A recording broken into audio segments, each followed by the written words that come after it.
22 સપ્ટેમ્બરથી જીએસટીનો નવો સ્લેબ અમલમાં આવશે ત્યારે વિસ્તારથી સમજી લઈએ કે કેન્દ્ર સરકારે દિવાળી પહેલા ભેટ આપી છે અને દરેક જે મહત્વના પાસાઓ છે તેને સમજીએ। ટેરિફ સામે આ ટક્કર છે। નવા જીએસટી દરથી ટેરિફનું દબાણ ઘટવાની આશા અહીંયા દેખાઈ રહી છે। નિકાસકારોને ખર્ચમાં ઘટાડો થશે, એક આ મહત્વનો મુદ્દો પણ રહેવાનો છે।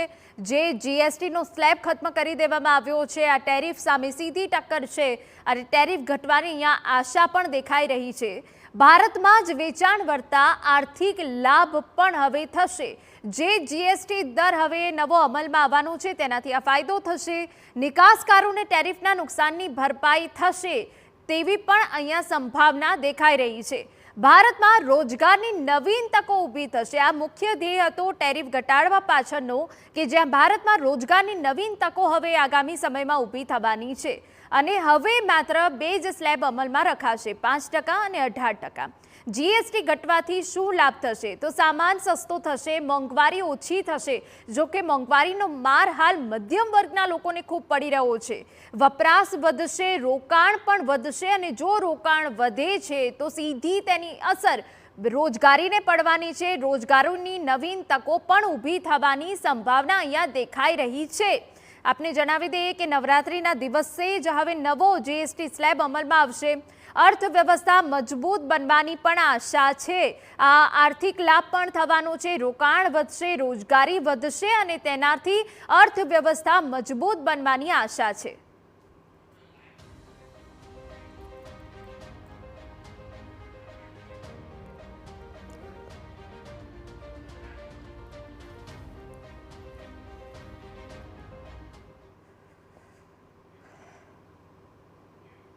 તો સંપૂર્ણ વિગતે વાત કરવા માટે અમારા સંવાદદાતા નરેન્દ્ર રાઠોડ જોડાઈ ગયા છે।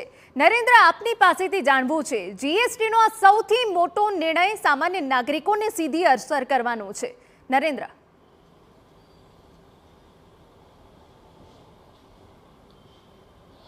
જી હિના, જે નિર્ણય કરવામાં આવ્યો છે એમાં આપણે જોયું કે સૌથી વધારે જે ફાયદો છે અથવા તો સૌથી વધારે જે ફોકસ કરવામાં આવ્યું છે એ જીવન જરૂરિયાતની જે વસ્તુઓ છે એના પર ફોકસ કરવામાં આવ્યું છે।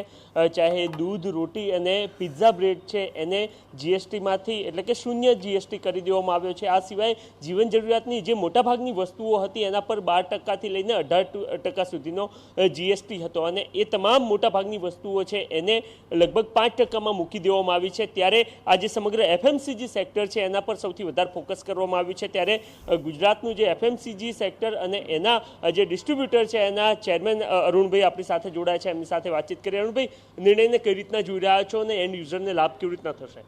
સામાન્ય માણસને જે રીતે ખાખરા ને બધું છે એમાં 5% ટેક્સ હતો, થેપલામાં 12% ટેક્સ હતો, બિસ્કિટમાં 18% ટેક્સ હતો।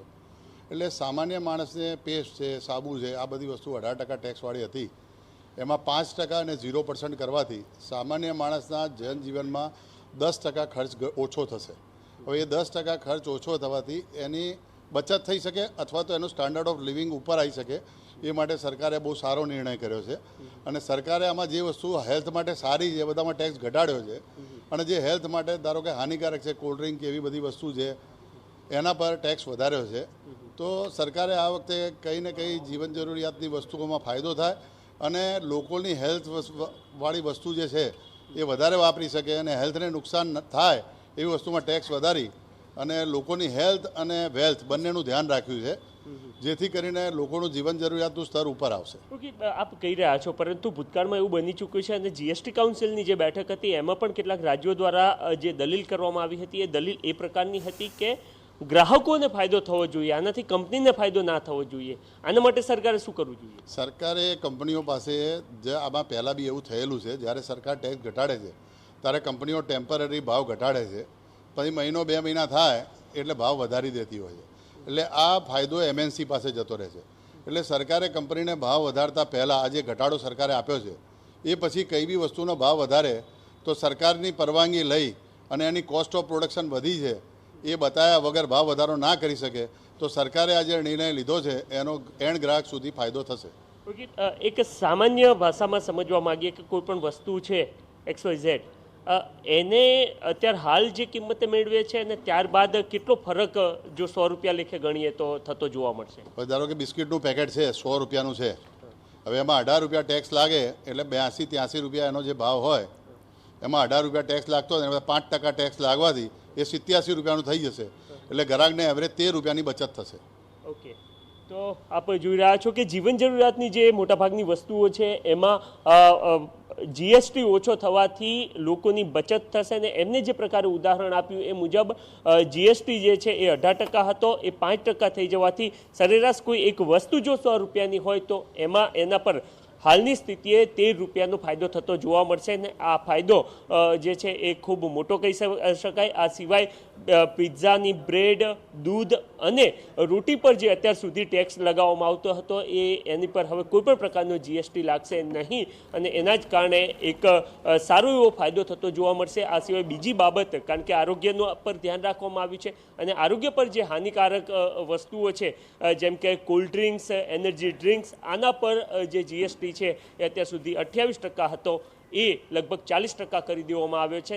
એના જ કારણે આરોગ્ય અને એ સિવાય જે ખિસ્સું છે એ બંને પર ધ્યાન સરકારે રાખ્યું હોય પ્રકારનો દાવો હાલ કરવામાં આવી રહ્યો છે. બિલકુલ, આભાર નરેન્દ્ર. તો અનેક વસ્તુઓ અને સેવાઓને 12% તેમજ 28%ના જીએસટી સ્લેબમાંથી નીકાળીને 5% અને 18%ના સ્લેબમાં મૂકી દેવાય છે.